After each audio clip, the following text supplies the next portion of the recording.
Bonjour, bonjour et bienvenue dans cette vidéo. J'inaugure donc une nouvelle série sur la communication et plus particulièrement sur les réseaux. Et ça, c'est quelque chose qui vient de mon histoire, que j'ai constaté, que j'ai vécu, c'est mon expérience aussi.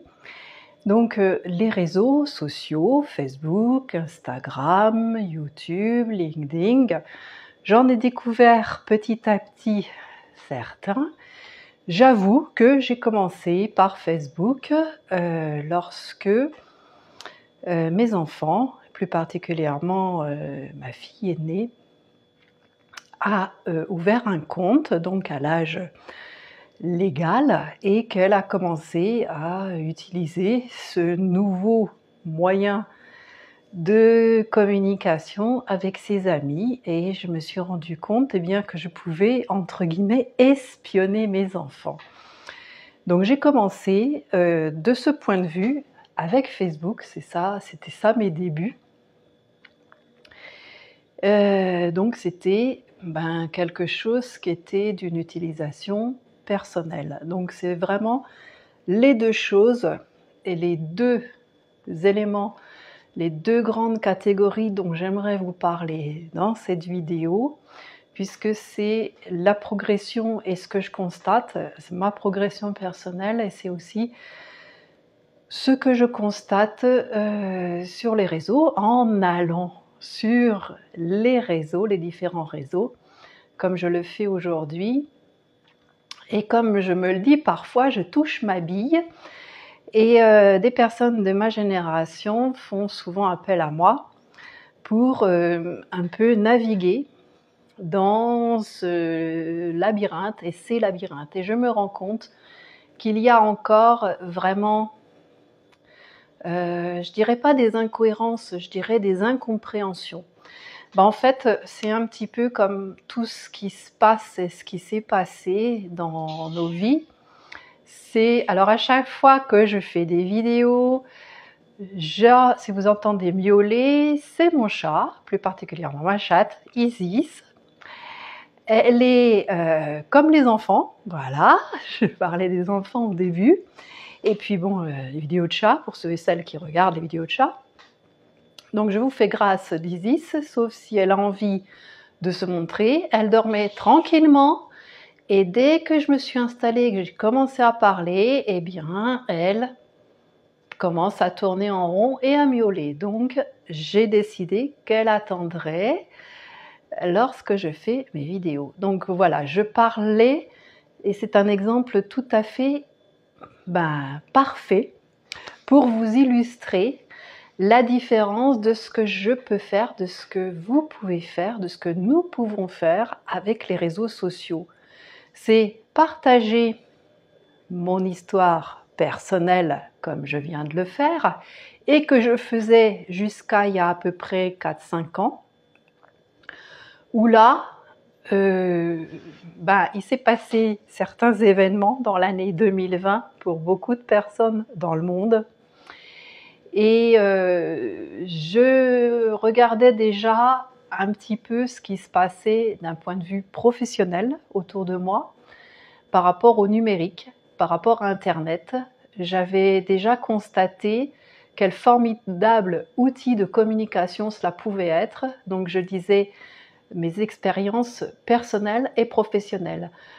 Internet, donc pour communiquer, en l'an 2000 précisément, puisque c'est l'année de naissance d'un de mes enfants, j'ai créé un site internet sans rien savoir de comment ça marchait. Et c'était juste un objectif de partager les photos de mon nouveau bébé avec les gens de ma famille. Donc n'y avait accès, je n'y connaissais pas grand-chose. J'avoue que aujourd'hui je sais qu'un site peut être trouvé et accessible par les fameux moteurs de recherche, notamment Google, qui en plus de 20 ans a pris beaucoup d'expansion, et c'est génial parce que ça nous donne accès à, je parlais encore d'annuaire aujourd'hui, mais c'est un petit peu ça, à une banque mondiale, une encyclopédie mondiale d'informations. Donc comment naviguer dans tout ça? Eh bien, quand on reste sur un usage personnel, donc ce site était hébergé, que j'avais créé en 2000, a été hébergé par un serveur qui a disparu, donc inutile de le chercher. Même moi, je n'y ai plus accès depuis longtemps. Et à peu près une dizaine d'années après, il y a les blogs qui ont commencé à faire leur apparition. Et cela correspondait un peu plus à ce que j'aurais aimé, puisque un site, eh bien, c'est quand il y a cette distinction entre le site qui est purement informatif, et c'était un petit peu ce qui se passait, il n'y avait pas trop de choix, les choix étaient plutôt limités il y a 20 ans. Et 10 ans après, avec les blogs, eh bien, il était possible de faire des choses interactives. L'autre truc qui me déplaisait, c'est que c'était très carré et j'aime beaucoup créer. En fait, c'est ça qui me plaît beaucoup avec les réseaux. C'est la création extraordinaire que l'on peut développer et que justement les développeurs mettent à notre disposition. Donc avec le blog et un club de lecture auquel je participais et surtout dans lequel j'animais, eh bien des chroniques cinéma, puisque c'est aussi une de mes casquettes, enseigner le cinéma, les séries, la télévision, les nouveaux médias. Donc je faisais cette intervention dans ce café littéraire avec ma partie cinéma. Et j'avais aussi proposé, et mon idée au début c'était que le blog, que tout le monde puisse y collaborer, comme un petit peu le site, ce qu'on appelle des administrateurs aujourd'hui, donc plusieurs personnes peuvent écrire des articles, etc. Et je me suis retrouvée un peu toute seule à le faire, bon, même si je faisais du copier-coller. Et je me suis rendu compte, donc c'était plus c'était associatif et en même temps, voilà, ça c'était une partie que je testais, professionnelle.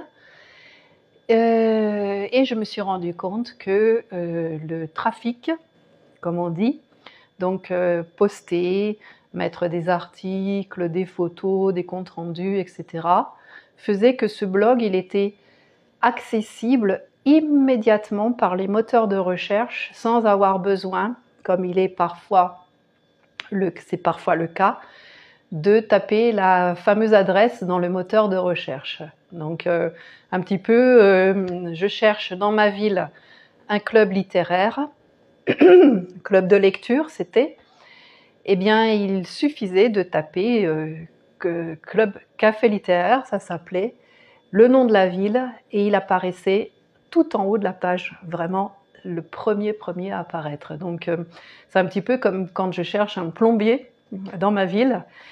Je tape plombier, le nom de ma ville, et puis celui qui arrive en haut, eh bien, c'est souvent celui ou celle qui est choisi. J'aime à penser qu'il y a des plombières. Voilà, voilà. Donc ça, c'est un petit aparté par rapport au sommet Femmes et Écriture. Donc suivant le moment où vous regardez cette vidéo, ce sommet sera terminé, puisqu'il est la semaine du 14 février, ou bien, si vous regardez donc cette vidéo avant même le 17 février, puisqu'il est possible de s'inscrire jusqu'au 17 février, dernier jour de cette semaine, mesdames, je vous y invite. Dans le descriptif de cette vidéo, j'y mets donc l'accès à cet événement. Messieurs, je vous invite à partager à vos contacts féminins, et puis pourquoi pas faire un cadeau de Saint-Valentin, une inscription à une semaine Femmes et Écriture pour votre bien-aimé ou bien votre fille, votre nièce, etc., etc. Donc, j'en reviens sur la communication. Donc, d'une part, à se dire, je suis sur ce réseau, quel qu'il soit, déjà choisir là où vous êtes le plus à l'aise. Alors effectivement, Facebook, c'est ce qui revient le plus comme réseau social, donc où on interagit avec un couplage avec Messenger.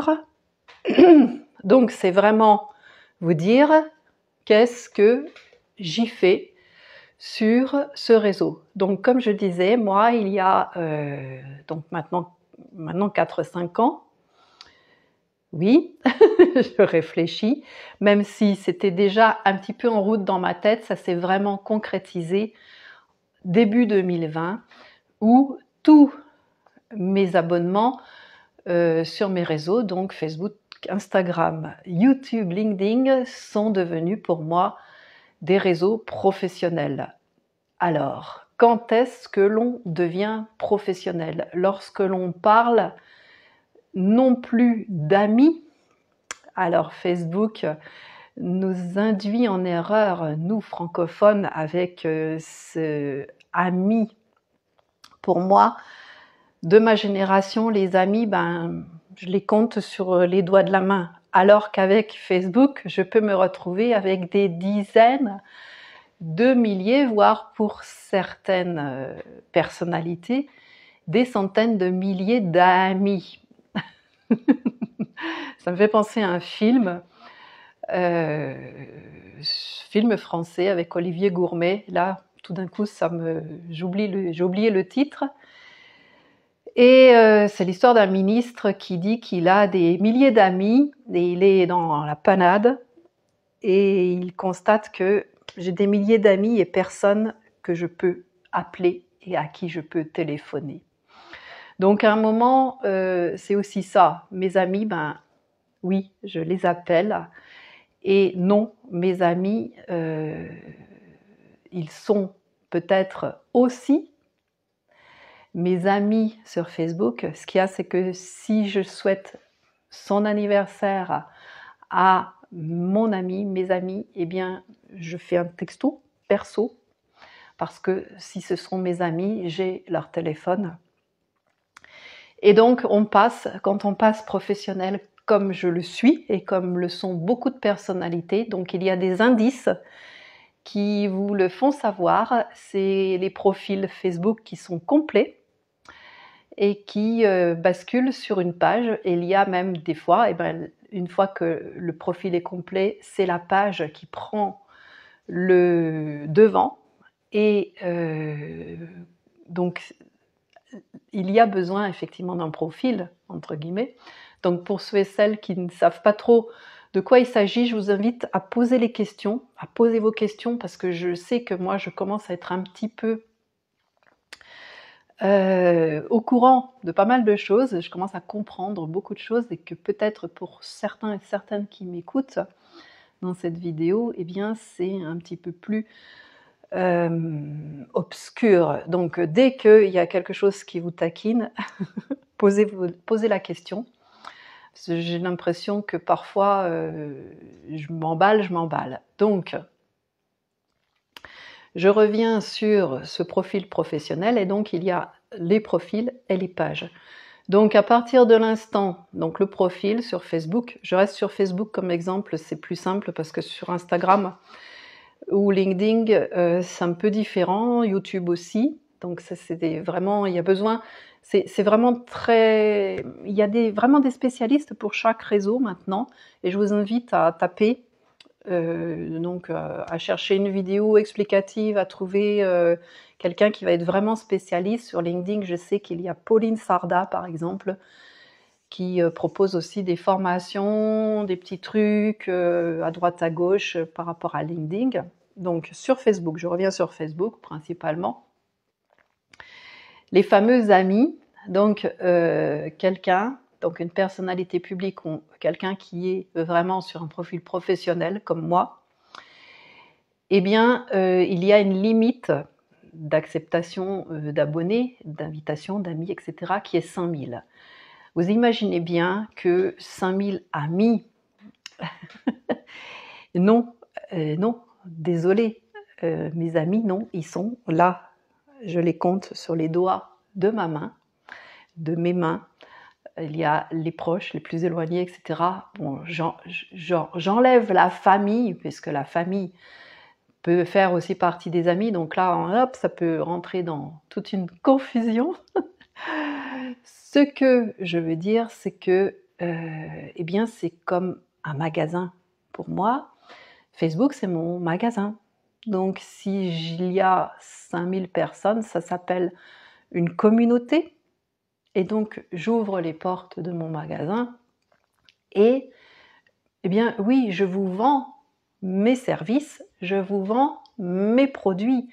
Et ce qui est génial, c'est que en plus avec les réseaux, et c'est vraiment ce qui me plaît par-dessus tout, c'est que l'on peut, comme je le fais avec cette vidéo, donner du conseil, donner de l'expérience, donner de l'expertise, donner des trucs, raconter.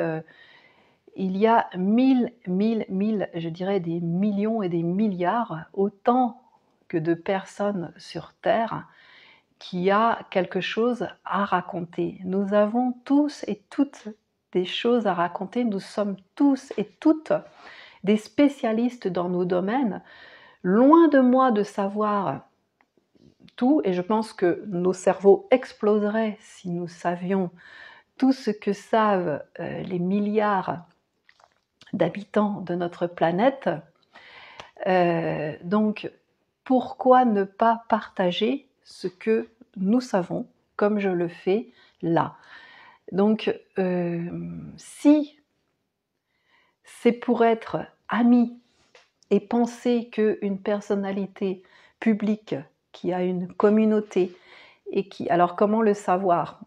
Comment le savoir? J'anticipe un peu la question de certains et certaines.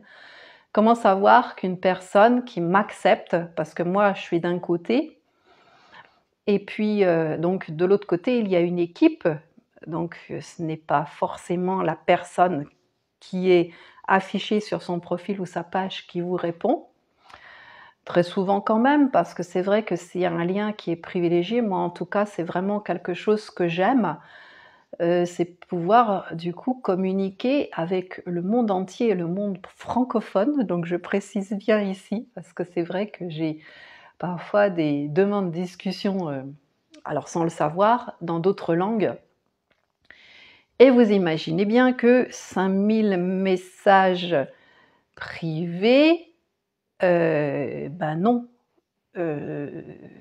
C'est comme si j'étais en spectacle, dans une salle immense de spectacle, devant 5000 personnes. Donc oui, je vais saluer tout le monde, et c'est ce qui se passe avec les publications. Donc, eh bien, si vous êtes curieux, et je vous encourage à être curieux, la curiosité, c'est vraiment quelque chose qui, moi, me passionne, et c'est surtout ma curiosité qui m'emmène à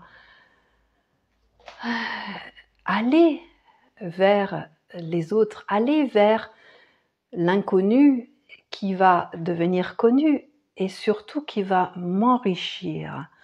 La curiosité, elle m'enrichit, et je vous invite à développer votre curiosité et votre créativité pour vous enrichir.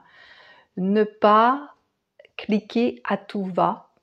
C'était un petit peu ce que je faisais.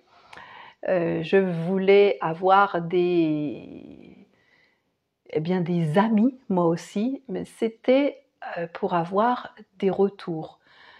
De là à aller donc sur les débuts de Facebook, pas de couplage avec Messenger, donc les messageries, les messages privés, c'était vraiment encore différent.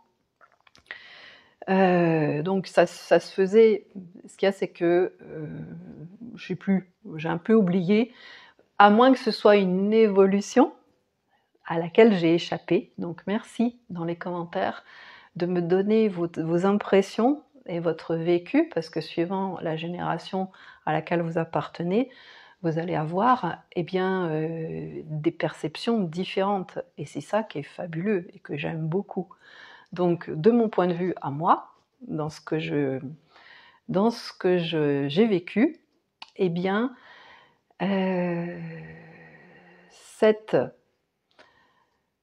ce côté pour aller vers des artistes, donc surtout des artistes qui étaient intéressants pour moi, de savoir ce qu'ils faisaient, dans des illustrateurs par exemple, des auteurs, des réalisateurs, pour suivre leur actualité justement.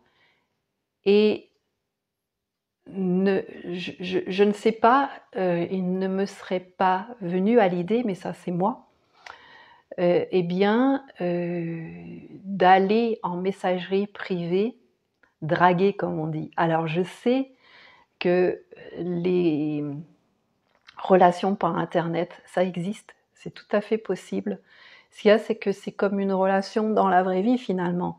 Ça se construit, donc ça marche de la même façon. Donc si je suis dans la rue, je vais peut-être aller voir quelqu'un, discuter un peu, suivant le moment, suivant mon humeur, suivant plein de choses, mais ça va pas être discuté avec 5000 personnes dans une journée, déjà. Et puis il y a des jours où je reste dans ma grotte, je reste chez moi, et bien non, pas forcément de réponse. Et puis, est-ce que ça vous est arrivé dans la rue de dire bonjour et de ne pas avoir de réponse, ou bien de ne pas forcément répondre à un bonjour? J'avoue que c'est plus moi qui dis bonjour dans la rue que les autres. Donc c'est un petit peu comme ça que ça se passe. Donc je veux en venir à essayer de penser à cette analogie de qu'est-ce que je fais et comment est-ce que je me comporte quand je sors dans la rue. Je sais, et ça c'est pour l'avoir constaté, et c'est un petit peu des avis généraux qui reviennent. Et puis c'est aussi de mon expérience d'écrivaine, d'autrice, que lorsque nous écrivons, donc nous écrivons sur nos claviers, sur nos téléphones, eh bien nous écrivons peut-être des choses qu'il serait peut-être plus difficile à dire en face de la personne. Je suis cachée derrière une photo qui n'est peut-être pas la mienne, et qui est parfois même pas une photo de personne sur les profils. Donc comment savoir qui se cache derrière cette photo? Voilà, donc ça c'est aussi que dire que, ben oui, c'est un petit peu plus facile. J'en parle d'expérience parce que moi je sais que j'écris, donc j'ai 2 romans à mon actif publiés, 2 contes aussi, des livres pour petits, et j'écris aussi eh bien pour moi, et puis beaucoup d'autres choses, des publications, des posts. Donc ça c'est quelque chose que vous pouvez avoir et recevoir dans votre boîte mail en vous abonnant sur mon site www.myrtille.com, myrtile.com, en vous abonnant à ma newsletter. C'est avoir des petits mots un petit peu plus personnalisés que ce que je propose comme publication sur les réseaux. Donc voilà, j'avais vraiment à cœur de vous partager ce sentiment qui m'était venu par rapport à comment j'utilise les réseaux, personnels ou professionnels. Posez-vous bien cette question et dites-vous que professionnellement, c'est un outil super. Ce qu'il y a, c'est qu'il y a besoin d'être professionnel justement. Et personnellement, eh bien, c'est alors se demander peut-être, est-ce que je ferais vraiment comme ça dans la vie si je rencontrais quelqu'un? Est-ce que je le harcèlerais ou je la harcèlerais? Voilà, j'avoue que j'ai un peu de mal avec les SLT, les BJR, et je ne sais plus trop comment, mais je vais essayer dans la rue de dire à quelqu'un BJR, SLT. Et ça me fait beaucoup, beaucoup rire. Bon, je vous souhaite bonne journée pour ceux qui sont en début de journée, bonne soirée pour les autres. Je vous donne rendez-vous dans une prochaine vidéo, dans une semaine. C'est à peu près le rythme que j'ai pour l'instant. Et je vais rester, je pense, sur la communication qui est un vaste sujet que j'aime beaucoup, souvent lié à l'écriture, à l'image, et puis eh bien, aux médias et à ces nouveaux médias qui nous arrivent et que nous ne savons pas trop comment utiliser. Donc, soyez curieux,